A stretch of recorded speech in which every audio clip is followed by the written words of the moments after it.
Good evening. This is Dawn Baker. Thank you so much for joining me for The News Now. I'm live here at the live desk. As you know, we are streaming this broadcast on Roku, Amazon Fire, as well as Facebook, Twitter, WTOC News app, and also our WTOC website. We're, of course, continuing to bring you the very latest information from that deadly military plane crash that happened on yesterday in Port Wentworth. We've learned today that 9 people were killed. They were all members of the Puerto Rico's Air National Guard. That scene is likely not to change for some time, though. MPs are keeping the media at a greater distance today than they were yesterday in their investigation.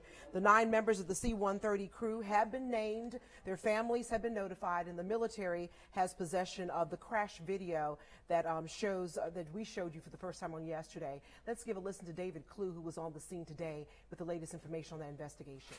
It's true that the Puerto Rican Air National Guard's fleet of C-130s is the oldest in the nation, and it's true that this particular WC-130 was on its way to Tucson's Boneyard to be used for scrap. However, the fact that this plane has spent 5 decades in service is less a distress call on the aging military equipment than a testament to the amazing work done by U.S. military maintenance crews around the world. John Rogers spent 10 years as a member of Air Force maintenance crews for the KC-135 and C-17. This summer, he'll be part of the Savannah Air National Guard's C-130 maintenance staff. And can't wait to work with these servicemen and women. These are the type of people you will want to work for, that you will want to do as they say, yes, sir, whatever it is, because they have the personality, they have the character, they sacrifice for you as a leader, and they recover you and do certain things for you that shows that they value what you do each and every day. Crashes like yesterday's in Port Wentworth are personal for guys like this. It's definitely devastating, extremely close to heart, hit very close to home. Spent a lot of time, countless flights and a lot of time in air, and for it to be this close, and I know exactly what they're experiencing, many flights taking off on military duties and business and such, and so my deepest condolences for the family. The C-130 has been a proud bird. Over the aircraft's 60 years of service, there have been few roles it has not filled, and outside of wartime, few fatal incidents like we saw yesterday. This is kind of an anomaly, if I can say that, comfortably say that, because we were flying. There's so many flights every day on every military base across the world, and very unfortunately, this is one of those that bakes into that 1%, 2% of catastrophic events and failures and stuff that we train for to eliminate as much as possible. But absolutely, unfortunately, there are some that will have events like this. So to call the nation's fleet of C-130s old is accurate. To call them less than airworthy would be an insult to guys like Rogers. We've also confirmed that moments before that plane crashed, the pilot did manage to radio back to Savannah International with a distress call and a request to clear a runway for an emergency landing. An Air Force investigation team is also in Port Wentworth right now, heading up that effort to investigate to find out exactly what happened with that C-130 and what made it fall from the sky on yesterday morning. After their disposal, the Air Force investigators have local police securing the scene, several mobile command centers and tents set up over portions of the wreckage. Several markers can be seen throughout the debris field there, possibly points of interest for the investigation. Certainly they're out there also documenting it with pictures. You see one of the officers there taking pictures in that area. We also have many of our crews still on the scene tonight. Our Danielle Lewan is looking into the investigation as well, and she joins us now after talking to many of those investigators, including our Chatham County coroner, about this investigation. He was actually on that scene yesterday. That's right, Dawn, and the reason that I sat down with him is we do know at this point that military officials have taken over this investigation in its entirety. But when this initial crash happened, we did not know who was involved in this plane crash. The coroner, of course, responded to that because we did not know if it was civilians or military members who was on the plane at the time. He was one of the first people on the scene within that first 10 to 15 minutes. He tells me once they realized that it was military members, he just offered helping hands, any support, any assistance that he could give folks, first responders, and of course the military while he was out there. And he also has experience because he's been in the military before. Right, he did let me know. I was asking him a little expertise on the crash and what he could tell me after being in the military and his time as a coroner. He told me as soon as he got there, he knew by looking at the dynamics of the plane, he said you could no longer see a fuselage it was that moment that he knew that it was not a survivable crash. But I'm going to work on this story right now and bring that to you at 11, and everything that the coroner can walk us through is his experience there. Thank you so much, Danielle. Looking forward to your report coming up on V News at 11. And also, we're still following the search for that missing boater in Bryan County. We do want to report today that the Department of Natural Resources Law Enforcement Division confirmed that crews did recover the body of that boater. You remember that man disappeared in the Ogeechee River earlier this week. He has been identified as Victor Gutierrez. He's 22 years old. He was here on a work visa from Mexico. Investigators say he and 2 other men were on that boat, and they did not have life jackets on when they capsized on Sunday night near the Morgan's Bridge landing in Ellabelle. Rescue crews used helicopters, boats, sonar equipment, just about everything they could possibly imagine in order to locate his body.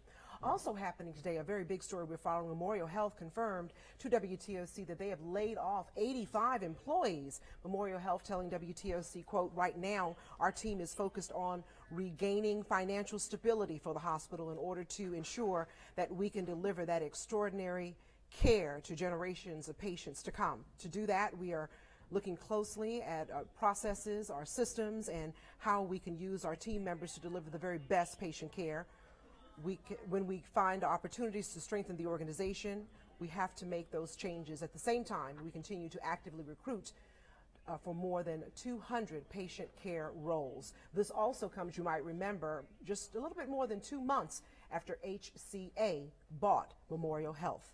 And the deadline also is fast approaching for Savannahans to save some money on that new fire fee. Discount applications are due June 1st, and some of you are now buying things like fire extinguishers, smoke detectors, carbon monoxide monitors in order to try to save some money on that fee. But are they really going to benefit you if you don't know how to work them? Our Amanda LeBreau investigates what you need to know in order to save money and how you can protect yourself best. You've got less than a month to apply for a discounted Savannah fire fee. The city starts billing in September, but there are things you can do right now, like buying and learning to use a fire extinguisher that can make your home safer and save you money. The city of Savannah keeping fire trucks rolling by rolling out a new fire fee, with many homeowners still worried about finding the money to pay for it. I'm paying $250. Is this $250 a year? Every year?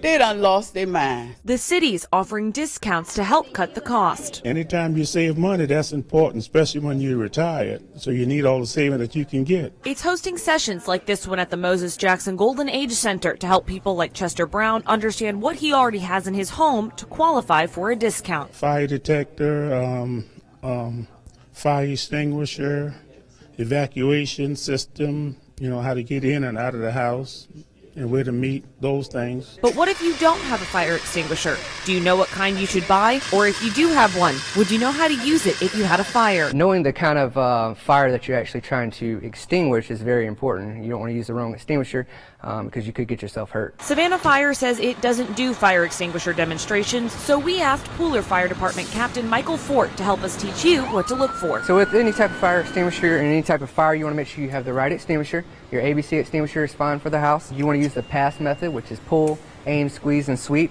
But you also want to make sure you're at the right distance. 8 to 10 feet away from the fire is a safe area. And this is about that right distance? Yeah, this is about the right distance. And also you want to make sure you have a way out of your house. He says he keeps 2 fire extinguishers at his home, a Class K for kitchen fires and an ABC for anything else. And storing them in the right place may be as important as having them. That location is so important because if your stove's on fire, you don't want your extinguisher next to the stove because then you can't get to it. That's right. Sometimes a lot of people put it underneath the kitchen cabinet, or in the kitchen cabinet underneath the sink, and you got to pass the stove to get to it. So that's probably not a good place for it because, like I said, you want to try to keep a good distance away from the fire, and plus you want to have a way out yourself. So, find a location that is close to your way out the door. And as you grab it, so you pull this, pull, grab that, aim at the base of the fire, squeeze, and sweep. Good. Brown's used a fire extinguisher and says he's grateful there's a way to save money. Everyone who owning a home should take advantage of all these things that the city of Savannah offers to you. Others, like Stella Busey, say paying even a discounted fee is practically impossible. That means something have to go. Yes, it does. Something do have to go. So what is it going to be? I can't lessen my medication. I have to take it. So what am I going to do? the city has set aside $400,000 for a hardship fund to completely cover the fee for some. But to get that waiver, you must apply for the discount program by June 1st. If you have a fire extinguisher, you need to remember to replace it. If you've used it once, you need to get a new one. Also, if it's been in your home for several years, check the date. Captain Fort says you should replace it every 5 to 15 years. He replaces his every 10. In Savannah, Amanda Lebrow, WTOC News. Now, if you need help filling out your application, we learn more about that discount. The city's next information session is coming up on Tuesday from 9 a.m. until noon at the Mary Flanoy Golden Age Center. And we have a list of all the other times where there'll be some information sessions for you listed on our website, WTOC.com. Just click on the News tab and then click on WTOC Investigates. There you'll find this story and a place to grab all those applications that you need. And don't forget to come on back at 9 o'clock for your next digital update with our meteorologist, Jamie Ertl. She'll have your first alert forecast and a whole lot more. Have a wonderful evening, everyone. Thanks so much for joining us. Good night.